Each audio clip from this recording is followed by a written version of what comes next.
Bismillahirrahmanirrahim. Assalamualaikum warahmatullahi wabarakatuh. Innal hamdalillah nahmaduhu wa nasta'inuhu wa nastaghfiruh wa na'udzu billahi min syururi anfusina wa min sayyiati a'malina. May yahdihillahu fala mudhillalah wa man yudhlil fala hadiyalah. Asyhadu an la ilaha illallah wahdahu la syarikalah wa asyhadu anna Muhammadan abduhu wa rasuluh. Ya ayyuhallazina amanu taqullaha haqqa tuqatih wa la tamutunna illa wa antum muslimun. Ya ayyuhan nasu taqu rabbakumul ladzi khalaqakum min nafsin wahidah wa khalaqa minha zawjaha wa batha minhuma rijalan katsiran wa nisaa'a. Wattaqullaha allazi tasaaluna bihi wal arham innallaha kana 'alaikum raqiba. Ya ayyuhallazina amanu taqullaha wa qulu qawlan sadida yuslih lakum a'malakum wa yaghfir lakum dzunubakum wa may yuti'illah wa rasulahu faqad faza fawzan azima.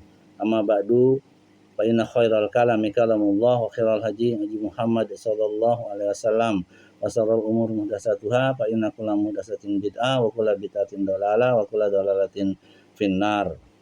Dengan rahmat Allah, kita lanjutkan pelajaran tentang kitab fikih Muyassar ini ya, masuk ke kitab masih dalam kitab salat ya. Masuk ke dalam bab ke-8 yaitu hukum-hukum imamah atau menjadi imam dalam sholat ya. Sedangkan yang sebelumnya sholat berjamaah ya.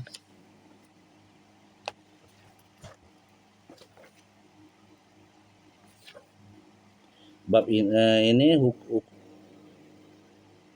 hukum menjadi imam dalam sholat. Bab ini terdiri dari beberapa bagian. Yang dimaksud dengan imamah adalah berkaitan sholatnya makmum dan imamnya. Bagian pertama, siapa yang paling berhak menjadi imam? Nah, ini penting ya. Kadang-kadang orang nggak ngerti apa istilah syarat sholat, rukun sholat, wajib sholat, sunnah sholat. Dia nggak paham, tapi dia mau jadi imam. Ya.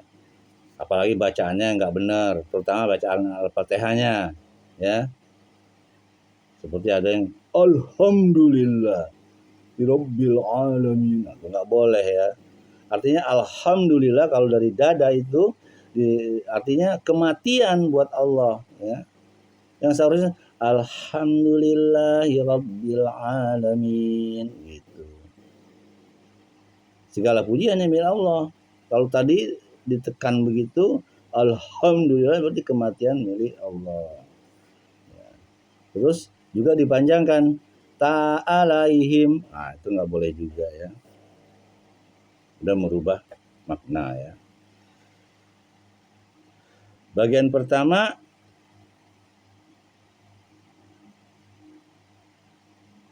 siapa yang paling berhak menjadi imam? Rasulullah SAW telah menjelaskan siapa yang paling berhak dan paling patut menjadi imam dalam sabda beliau SAW berikut ini. Ya ummul qauma aqra'uhum li kitabillah fa in kanu fil qiraati sawaan fa a'lamuhum bis sunnati fa in kanu bis sunnati sawaan fa aqdamuhum hijratan fa in kanu bil hijrati sawaan fa aqdamuhum silma ya. Artinya hendaklah orang yang mengimami suatu kaum adalah orang yang paling bagus bacaannya terhadap kitabullah ya. Lalu bila mereka dalam hal ini bacaannya sama, maka yang paling mengetahui sunnah. Lalu bila mereka dalam sunnah sama, maka yang paling dulu hijrah, yang paling dulu tinggal di situ ya. Lalu bila mereka dalam hijrah sama, maka yang paling dulu masuk Islam ya. Dalam riwayat juga yang paling tua dulu ya, boleh ya, yang paling tua.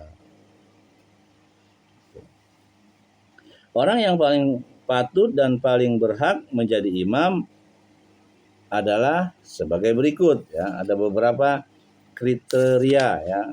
Kurang lebih kriteria tersebut 5 ya. Yang pertama itu yang paling bagus bacaannya tadi dalam hadis ya, yaitu orang yang menguasai bacaan Al-Quran dengan baik dan dapat membawakannya secara sempurna, yang mengetahui fikih sholat, ya, penting itu. Maka bila ada dua orang yang pertama lebih bagus bacaannya dan yang kedua kurang bagus bacaannya, namun dia lebih paham fikih sholat daripada yang pertama, maka orang yang bacaannya biasa namun lebih paham fikih sholat didahulukan atas orang yang bacaannya bagus namun kurang paham fikih sholat, karena kebutuhan pada pemahaman fikih sholat dan hukum-hukumnya lebih dibutuhkan daripada kebutuhan pada bagusnya bacaan, ya. Jadi kalau ada dua nih, yang satu bagus bacaannya tapi dia tidak paham fikih, yang satu lagi kurang bagus bacaannya tapi dia paham fikih, yaitu yang dulu yang didulukan nomor 2, ya. Gitu. Karena penting ya mengetahui tentang fikih sholat itu. Yang kedua, kemudian orang yang lebih faqih dan lebih mengerti sunnah. Bila ada dua imam yang sama dalam hal bacaan, namun salah satu dari keduanya lebih faqih dan lebih mengetahui sunnah, maka yang lebih faqih didahulukan berdasarkan sabda Nabi SAW. Fa in kanu fil qiraati sawaan fa'lamuhum bis sunnati, ya. Lalu bila mereka sama dalam hal bacaan, maka yang paling mengetahui sunnah di antara mereka, ya. Bagus bacaannya penting, tapi dia lebih penting lagi dia mengerti sunnah. Kalau dia nggak ngerti sunnah, begitu dia lupa atau apa, dia nggak sujud sahwi, ya. Karena dia harus tahu sujud sahwi itu kalau hal-hal yang wajib tertinggal, ya, terlupakan. Dia juga harus tahu kalau yang rukun tertinggal atau nggak benar, dia harus tahu juga, karena rukun itu bacaannya rukun sholat batal kita kalau rukun sholat kita tidak mengerti, ya. Misalnya tidak membaca takbiratul ihram atau membaca al-fatihahnya ngawur, misalnya gitu kan.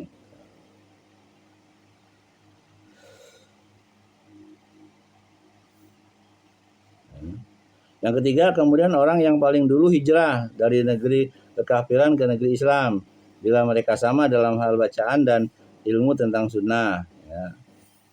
Siapa yang masuk Islam lebih dulu, ya, itu yang ini. Jadi kalau dari sama-sama dari bayi dari lahir dari Islam, ya itu tadi yang penting bacaan, ngerti sunnah, ya, mengerti fikih. Yang keempat, orang yang paling dulu masuk Islam bila mereka dalam hal hijrah sama. Kalau sama, ya, siapa yang duluan masuk Islam. Kalau sama-sama bareng, ya kita dipilih yang mengerti sunnah. Kemudian yang kelima, yang paling tua bila mereka semuanya sama dalam semua perkara di atas, maka yang paling tua didahulukan berdasarkan sabda Nabi SAW berikut ini, di atas, ya. Fa in kanu fil hijrati sawaan faqdamuhum silman, itu tadi, ya. Lalu bila mereka dalam hijrah sama, maka yang paling dulu masuk Islam di antara mereka. Yang paling dulu hijrah itu maksudnya dari kafir ke Islam, ya. Bukan dari mana tuh, dari kota mana ke kota ini misalnya gitu, ya. Bukan. Dalam riwayat yang lain, sinna, yang paling tua umurnya, dan berdasarkan sabda Nabi, wal ya ummakum akbarukum, hendaknya yang paling tua dari kalian menjadi imam. Bila keduanya sama dalam hal-hal di atas, maka diundi, dan yang menang dalam undian ialah yang berhak didahulukan. Ini artinya kalau orang rebutan, ya. Jadi boleh mengundi dalam hal ini, ya. Gitu. Tapi kalau Abu Bakar malah takut, ya udah kamu aja.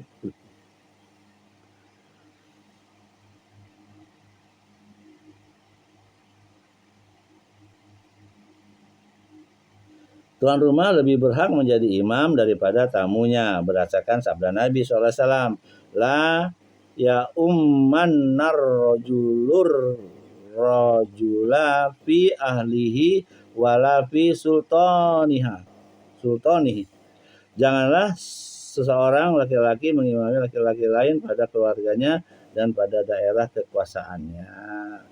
Ya, diriwayatkan oleh Muslim nomor 673. Penguasa lebih berhak menjadi imam daripada selainnya. Dia adalah pemimpin besar berdasarkan keumuman hadis di atas. Demikian juga imam masjid atau imam rawatib atau imam tetap ya. Dia lebih berhak menjadi imam daripada selainnya kecuali dari pemimpin hingga sekalipun selainnya lebih bagus bacaannya dan lebih mengetahui fikih berdasarkan keumuman hadis ya. Berarti lebih utama ya, atau pemimpin ya yang besar.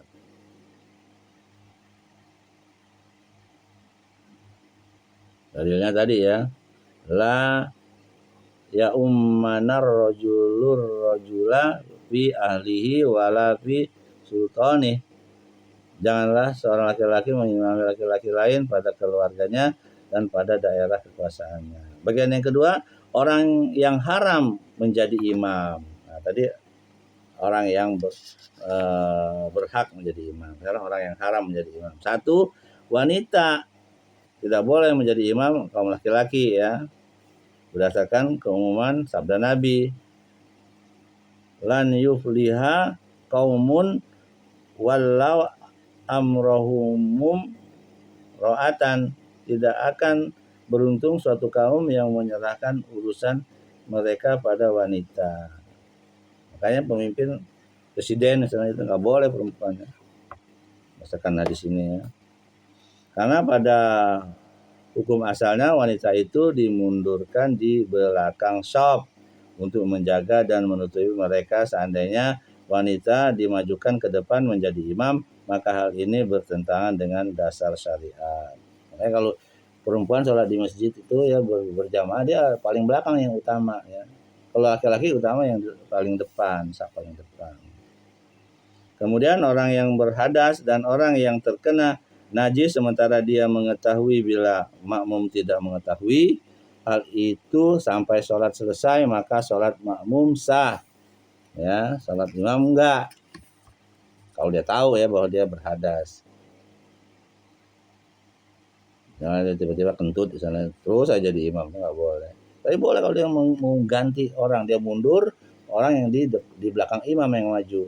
Makanya orang yang di belakang imam tuh minimal ilmunya sama dengan imam. Bukan jangan-jangan mentang-mentang ketua DKM ya. Ada lagi ketua DKM nggak perlu bisa baca Quran katanya. Aneh lagi. Kita percaya nih. 3. Keimaman orang yang ummi, yaitu orang yang tidak bisa membaca Al-Fatihah dengan benar. Nah ini ya, penting ya.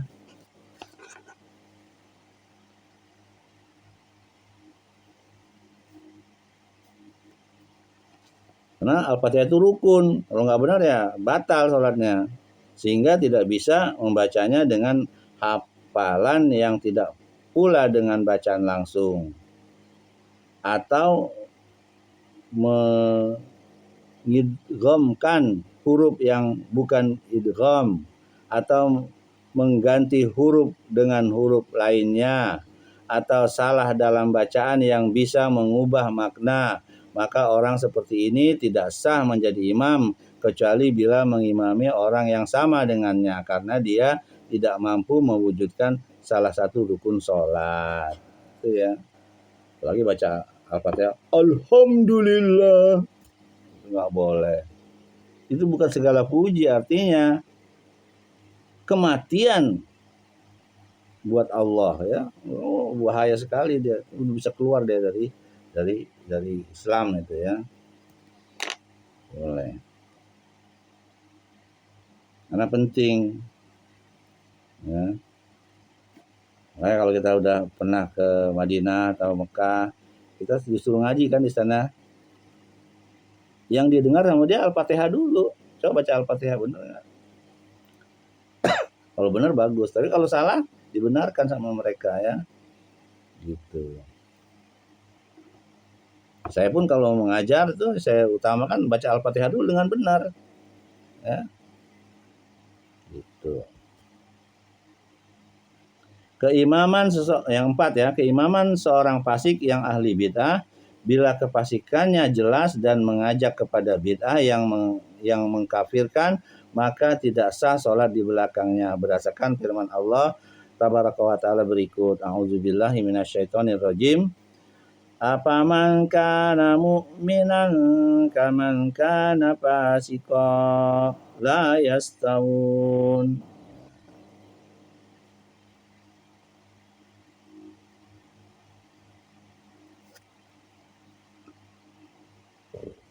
Ya, saya ulang ya. Apaman kana mu'minan kaman kana fasikon la yastawun. Maka apakah orang-orang yang beriman seperti orang yang fasik, maksudnya kafir, maka tidak sama. Ini ada dalam surat Sajadah ya, 18 ya. Yang sering kita baca ya.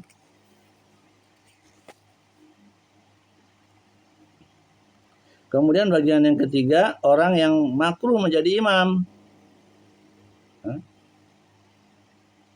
Nah, ini yang kelima dulu ya. Orang yang tidak mampu ruku.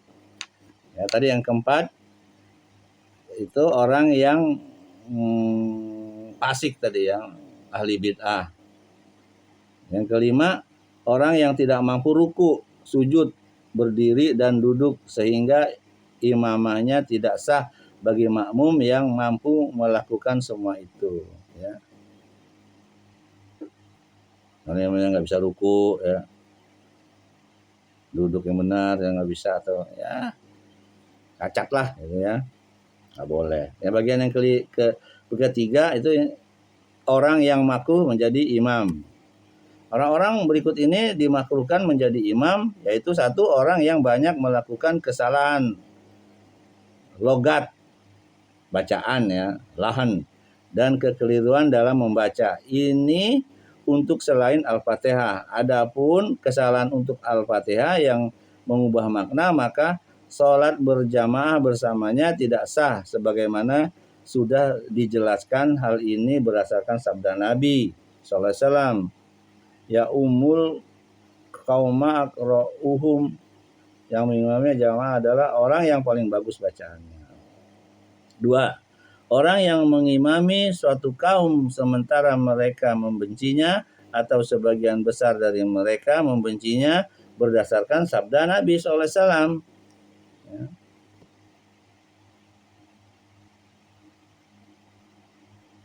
Ya, saya ulangin, yang kedua itu orang yang mengimami suatu kaum sementara mereka membencinya atau sebagian besar dari mereka membencinya berdasarkan sabda Nabi. Jadi kalau kita imam benci nih sama imam itu, nggak sah tuh imam dia jadi imam ya.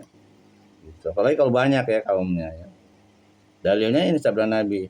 Salah satun la tartapi'u sholatuhum fauqa ru'usihim sibron rojulun amma kauman wahum lahu karihun ya.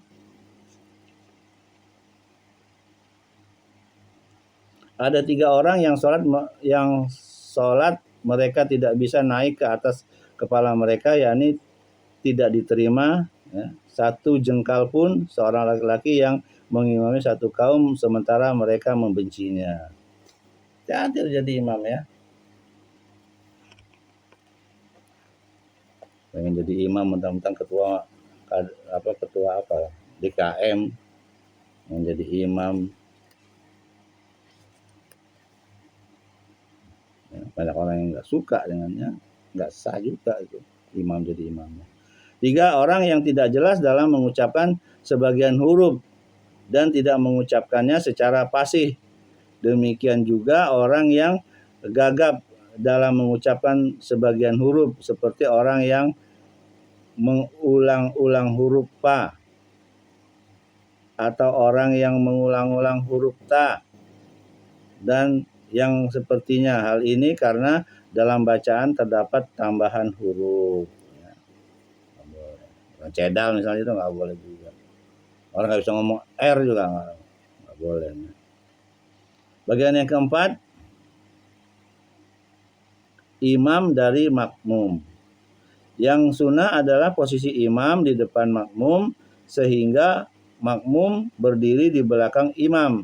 Bila jumlah makmum 2 orang ke atas, karena Nabi SAW bila berdiri untuk melaksanakan sholat menjadi imam, maka beliau maju sementara para sahabat berdiri di belakang beliau. Ini berdasarkan hadis riwayat Muslim dan Abu Dawud. Jadi kalau cuma berdoa doang, ya di sampingnya imam. Gitu ya. Jadi kalau ada lagi tambahan satu, mundurlah ke belakang. Dalilnya ini, anna jabiron wajabbaron waqafa uhaduhuma an yaminihi wal akharu an yasari fa akhadha bi aidihima hatta aqamahuma khalfah. Bahwa Jabir dan Jabbar berdiri salah satunya di sebelah kanan Nabi, yang satunya lagi di sebelah kiri beliau. Maka beliau memegang tangan keduanya sehingga memberdirikan keduanya di belakang beliau. Diriwayatkan oleh Muslim ya. Juga berdasarkan ucapan Anas radhiyallahu anhu, manakala Nabi SAW di rumahnya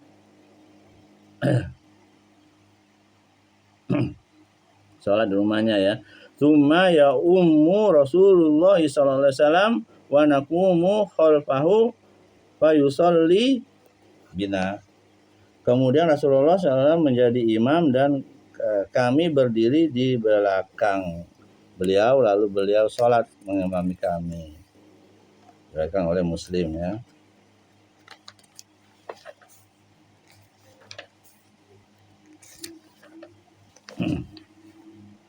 Sementara bila makmumnya 1 orang laki-laki, maka dia berdiri di kanan imam sejajar dengannya. Karena Nabi SAW memindahkan Ibnu Abbas dan Jabir ke kanan manakala keduanya berdiri di sebelah kiri beliau. Sah bila imam berdiri di tengah-tengah 2 makmum, karena Ibnu Mas'ud pernah sholat di antara Al-Qamah dan Al-Aswad, lalu dia berkata, hakaza ra'aitu Rasulullah SAW fa'ala. Demikianlah aku melihat Rasulullah SAW melakukannya. Ya, artinya di tengah-tengah imamnya, di kiri kanan makmumnya, lalu 2 orang ya. Kalau ada tambahan lagi dia mundur lah gitu. Atau 2 orang juga mundur ya. Gitu. Tadi Nabi maju ya. Hanya saja hal ini terbatas pada keadaan darurat, dan yang lebih utama adalah makmum berdiri di belakang imam. Jadi kalau 2 boleh ya. Kalau sendiri sunnahnya begitu, di samping imam sebelah kanan. Adapun kaum wanita, maka mereka berdiri di belakang shaf laki-laki berdasarkan hadis Anas radhiyallahu anhu. Sofabtu ana wal yatimu waro'ahu wal ajuzu min waro'ina. Aku dan anak yatim yaitu Dumairah bersop di belakang Nabi, sementara wanita tua itu yakni Mulaikah neneknya Anas di belakang kami. Ya. Saudara dirahmati Allah, kita lanjutkan. Bagian yang kelima, apa yang ditanggung imam dari makmum. Imam menanggung dari makmum kewajiban membaca surat dalam sholat jahriyah, sholat yang bacaannya dinyaringkan ya, berdasarkan hadis Abu Hurairah radhiyallahu anhu yang marfu.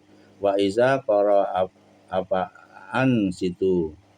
Bila imam membaca Al-Quran, maka diamlah untuk menyimak. Itu dengarkan ya, kita nggak perlu baca. Nah, terjadi perbedaan pendapat tentang Al-Fatihah ya. Lalu ada yang mengatakan cukuplah Al-Fatihah itu, Al-Fatihah imam makmum nggak perlu. Tapi ada yang mengatakan lebih baik baca. Ya. Bismillah.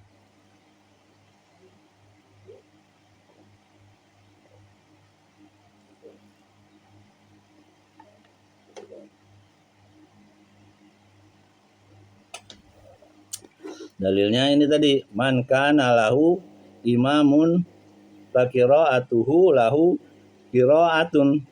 Barang siapa mempunyai imam, maka bacaan imam adalah bacaan baginya, ya. Diriwayatkan oleh Ahmad, Ibnu Majah, dan dihasankan oleh Al-Albani. Adapun untuk sholat sirriyah atau sholat yang tidak dijaharkan, ya, dibaca dengan pelan itu misalnya, maka imam tidak menanggung bacaan Al-Fatihah dari makmum, ya. Misalnya bacaan Al-Fatihahnya, misalnya sholat zuhur sama asar kan tidak dikencangkan kan, ya. Jadi kita baca tidak menanggung imam bacaan Al-Fatihah itu. Bagian yang keenam, makmum tidak boleh mendahului imam. Makmum tidak boleh mendahului imam, sehingga barang siapa bertakbiratul ihram sebelum imam, maka sholatnya tidak sah. Karena syaratnya adalah dia melakukannya sesudah imam.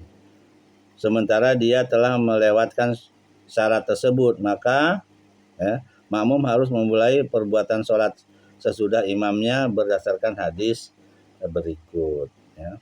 Sesungguhnya imam itu dijadikan hanya untuk diikuti, maka bila dia bertakbir maka bertakbirlah, bila dia ruku maka rukulah, bila dia mengucapkan Allah, mendengar sami Allahu liman hamidah, ya, maka orang memujinya, maka ucapkanlah wahai Tuhan kami, dan bagimu segala puji, dan bila dia sujud maka sujudlah, ya.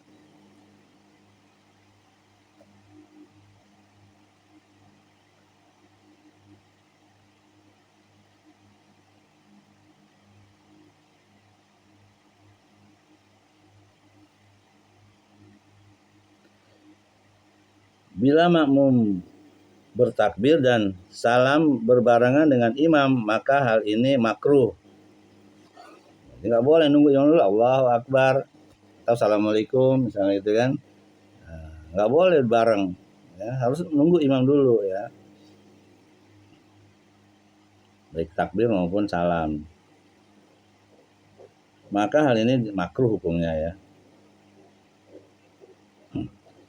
karena menyelisih sunnah, namun sholatnya tidak batal, ya, karena dia melakukan rukun bersama-sama dengan imamnya. Bila makmum mendahului imam, maka diharamkan berdasarkan sabda Nabi SAW, la tasbiqoni birruku'i wala bisujud wala bil qiyam.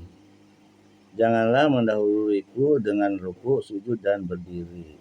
Larangan ini menuntut pengharaman dari Abu Hurairah radhiyallahu anhu secara marfu. Ama yakhshallazi yarfa'u ra'sahu qablal imami ayyuhau wilallahu ra'sahu ra'sahimar.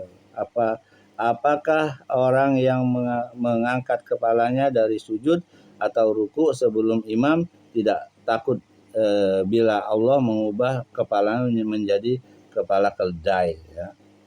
Jadi kalau menyelisihin itu tidak boleh, ya. Bareng misalnya tidak boleh. Apalagi lama imam sudah duduk dia masih sujud aja, itu nggak boleh, ya.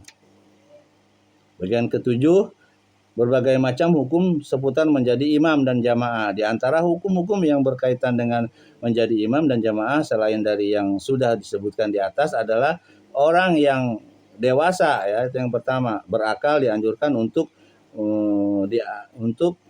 diangkat dengan imam, ya, untuk dekat dengan imam. Jadi orang yang itu di belakangnya itu harus orang yang seilmu, ya, kalau tidak sama ilmunya. Maka orang yang mempunyai keutamaan dewasa, berakal, dan mempunyai sifat kehati-hatian hendaklah diutamakan berdiri di belakang imam atau dekat dengan imam berdasarkan sabda Nabi SAW, ya. Liyalini minkum ulul ahlami wan nuha tsummal lazi nayalunahum summal lazi nayal lunahum, hendaknya berdiri di belakang orang-orang dewasa dan berakal di antara kalian, kemudian orang yang sesudah mereka, kemudian orang-orang yang sesudah mereka. Hikmah dari anjuran ini adalah agar mereka mengambil tata cara dan bacaan dari imam, meluruskan bacaannya bila hal itu diperlukan, dan bila terjadi sesuatu dalam sholat maka imam bisa menunjuk salah seorang dari mereka sebagai penerusnya. 2. Berusaha mendapatkan shaf pertama. Para makmum dianjurkan untuk maju ke shaf pertama, berusaha mendapatkan dan waspada supaya tidak tertinggal berdasarkan sabda Nabi berikut ini. Majulah dan hendaklah kalian mengikuti, dan hendaknya orang yang sudah kalian mengikuti kalian, dan suatu kaum terus mengakhirkan diri mereka dengan berdiri di belakang, hingga akhirnya Allah pun mengakhirkan mereka. Nah, jadi nggak boleh ya, kalau nggak dapat ya. Dan berdasarkan sabda Nabi yang lain SAW, lau ya'lamun nasu ma fin nidai wasofil awal summa lam yajidu illa ayyastahimu alaihi lastahamu. Seandainya manusia mengetahui pahala di balik azan dan shaf pertama, kemudian mereka tidak bisa mendapatkannya kecuali dengan melakukan undian padanya, niscaya mereka benar-benar melakukan undian. Adapun kaum wanita, maka mereka dianjurkan berdiri di shaf yang paling belakang, paling akhir, berdasarkan sabda Nabi berikut ini. Khairu sufufi rijali awaluha wa syarruha akhiruha wa khairu sufufin nisa'i akhiruha wa syarruha awaluha. Sebaik-baik shaf kaum laki-laki adalah yang awal, ya, shaf laki-laki, dan yang seburuk-buruk adalah yang akhir. Kalau untuk laki-laki, sebaik-baik shaf kaum wanita adalah yang akhir, dan yang seburuk-buruk shaf mereka adalah yang awal. 3. Meluruskan dan merapatkan shaf, menutup celah kosong pada shaf yang menyempurnakan shaf yang awal. Lalu shaf berikutnya, imam dianjurkan untuk memerintahkan makmum agar meluruskan shaf, mengisi celah kosong pada shaf sebelum memulai shaf berdasarkan perbuatan Nabi SAW dalam sabda beliau, ya, sawu sufu pakum fa inna taswi yata sufu fi min tamamis shalah, ya, sawu sufu pakum fa inna taswi sufu min tamamis shalah. Luruskanlah shaf kalian karena sesungguhnya lurus shaf termasuk kesempurnaan sholat, ya. Dari Anas, ya, dari berikutnya dari Anas radhiyallahu anhu, dia berkata, aqimatis sholatu fa aqbala alaina Rasulullah sallallahu alaihi wasallam biwajhihi fa qala aqimus sufufakum wa tarasu fa inni arakum min wara'iz zahri. Iqamat telah dikumandangkan, maka Rasulullah SAW menghadapkan wajah beliau kepada kami, seraya beliau bersabda, luruskan shaf kalian dan rapatkanlah, karena sesungguhnya aku dapat melihat kalian dari belakang punggungku.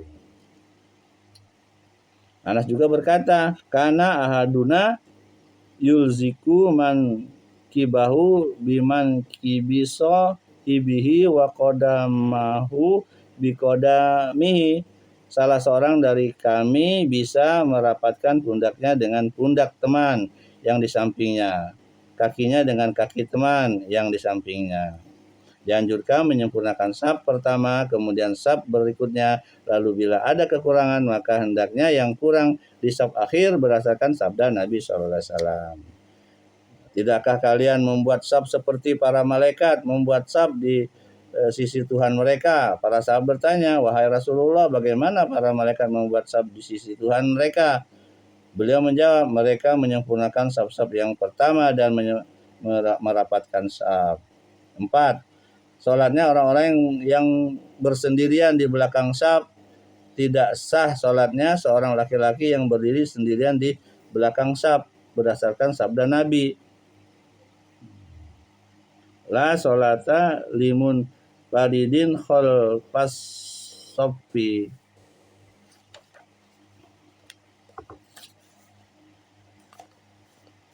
Tidak sah sholat bagi orang yang berdiri sendirian di belakang saf.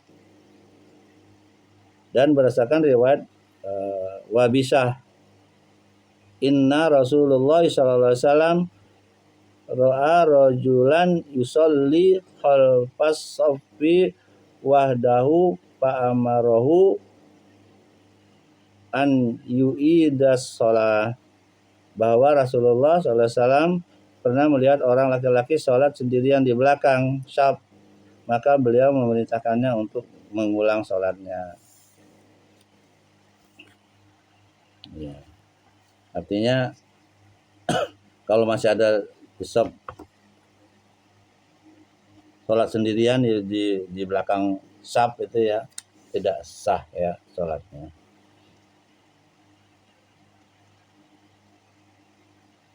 Ya.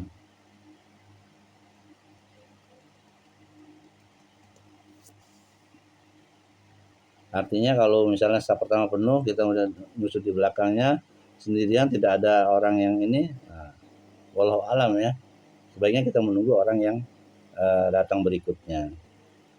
Tapi biasanya di sini orang masbuk banyak banget tuh ya. Itu saja yang bisa saya sampaikan. Mudah-mudahan ini bermanfaat untuk diri saya.